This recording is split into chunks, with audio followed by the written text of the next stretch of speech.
ఇవాళ రాష్ట్ర వ్యాప్త నిరసనలకు బీఆర్ఎస్ సిద్ధమైంది. కాళేశ్వరంపై సీబీఐ విచారణకు ఆదేశించడంతో బీఆర్ఎస్ రాష్ట్ర వ్యాప్తంగా ధర్నాలు చేయాలని నిర్ణయించింది. కాళేశ్వరంపై కాంగ్రెస్ చేస్తున్న కుట్రలు తిప్పికొట్టాలని కార్యకర్తలకు కేటీఆర్ పిలుపునిచ్చారు.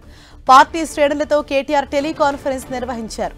మండల, జిల్లా కేంద్రాల్లో వివిధ రూపాల్లో నిరసన తెలపనున్నారు. ధర్నాలు, రాస్తారోకోలు, బైక్ ర్యాలీలు, ఇతర నిరసన రూపాల్లో నిరసనలు చేయాలని పిలుపునిచ్చారు కేటీఆర్. తెలంగాణ వరప్రదాయని కాళేశ్వరం ప్రాజెక్టును శాశ్వతంగా మూసేసి నదీ జలాలను ఆంధ్రకు తరలించేందుకు రేవంత్ కుట్ర చేస్తున్నారని కేటీఆర్ ఆరోపించారు. బీజేపీ, కాంగ్రెస్ కలిసి చేస్తున్న ఈ కుట్రలను ఎదుర్కోవాలన్నారు. సీబీఐకి కాళేశ్వరం అప్పచెప్పడం అంటే పూర్తిగా ప్రాజెక్టును మూసేయడమేనని అన్నారు. సీబీఐకి అప్పగించడంతో కాంగ్రెస్, బీజేపీ ఆడుతున్న నాటకమేనని అన్నారు. కాంగ్రెస్ పార్టీ సీబీఐకి ఇచ్చినా, ఏ ఏజెన్సీకి ఇచ్చినా తాము భయపడేది లేదన్నారు. కేంద్రంతో కలిసి కాంగ్రెస్ చేస్తున్న కుట్రలను ఎదుర్కొంటామన్నారు.